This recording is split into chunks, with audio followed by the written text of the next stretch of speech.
Hey, it's Derek here with a tough tip. I'm going to be talking about time-based content analysis, what it's good for, how to conduct one, and what to look for in the data. And then also, what are the next steps that we can pull out of this data? What actionable steps can we take from this? So, ideally, with a time based content analysis, what we're looking for is the top performing piece of content at a certain point in time. You might have content that performed that looks like it's getting a lot of search organic traffic or it's getting a lot of social shares, but maybe it's because you've built up your brand over time and now all of your content is getting more more traffic and more shares than it was previously. So by doing a time-based analysis, we can look at the content based on the date that it was published and looking at one key KPI or several KPIs. So I have two examples here. I have Hrefs, where we're looking at referring domains, and then also our own Tough site, where we're looking at all-time organic traffic. Um, the reason I'm looking at different KPIs is because we don't focus too much on referring domains. So there are a lot of cells with blank data, and then that kind of skews the data. So basically, what we're looking at, we export the URL, we export the publish date. So the way that I did this for the Tough site is I did this through. I'm actually going to clear out the author column. I pulled an author column just kind of so I could look at if there's an author, if there's a trend of an author who's kind of consistently publishing content that is top performing. So you can pull in whatever data you would like to look at. But yeah, we've got this information that I've pulled from WordPress. I found that was the easiest way to get the actual publish date. It's pretty tough to get publish date for a competitor. So if you know an easy way, leave a comment on this blog post. But for the most part, you can pull from the sitemap, you can pull the modified date. And nowadays, everyone's constantly updating their content. So it's kind of tough to get that publish date. So if you do have access, if you're working with your own site, there's quick ways to get the publish date and export that data to a CSV from WordPress. I use the WP All Export plugin to do this. And then I pulled in the all-time organic traffic from Google Analytics.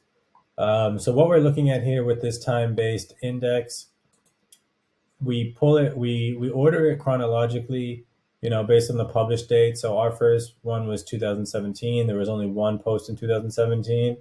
And what we're pulling here is we're dividing this traffic by the median of all previous traffic. So as this is only the first one, there's obviously nothing else to divide it by. So the number one, it's always going to be one. Your first piece of content is always going to be one. And we use the median because it's better than using the average, because you can factor out any outliers that might be skewing that average number. So by using the median, we're looking at comparing, okay, this got 39 organic clicks, but how is that compared to, the previous content? So for the second piece, we're only comparing it to the previous content. For the third piece, we're comparing it to the previous two pieces of content. So as you can see here in the formula, we're comparing it to, cell C2, then C2 to C3, and then, C2 to C4, and so on. So it's comparing each piece to the previous, and it's kind of, gauging how well that content is performing. And in here, if you can see, it's kind of tough to see. We have some conditional formatting here that will color this cell based on how well it's performing. So you can see there's a little bit of color here. This is definitely, one of the top performing ones up until that date.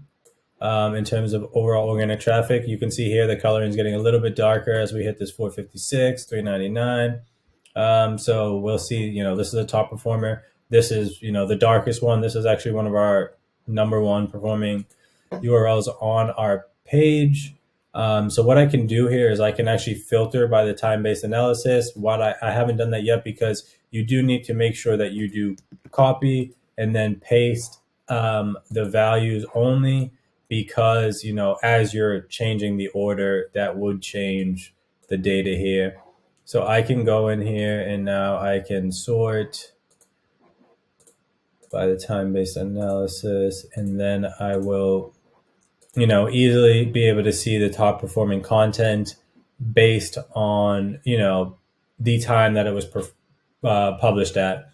So this is a quick way to kind of, gauge how well your content is performing at a given time. And you can do this with any KPI. As I said, you can do this with multiple KPIs. If you're following from our previous blog post of the, content analysis using quartiles, then this is definitely a great tool to add to that spreadsheet as well, so that you can add this time-based analysis. You can, look at your content across the different quartiles and across the different KPIs and really get a better understanding of what the top performing content on your page is. And then that can give you better, ideas on how you can replicate that content and what you can do going forward if you're building out, a content strategy or a content marketing plan for the next quarter. This will be a very helpful tool in your arsenal as you're building out that content strategy. So hopefully this has been helpful. Leave some comments below. Let me know if this is a spreadsheet that you use. If not, let me know what else you're using, how I can improve on this. Always looking for feedback and thoughts. So I hope this was helpful and I hope you enjoyed it.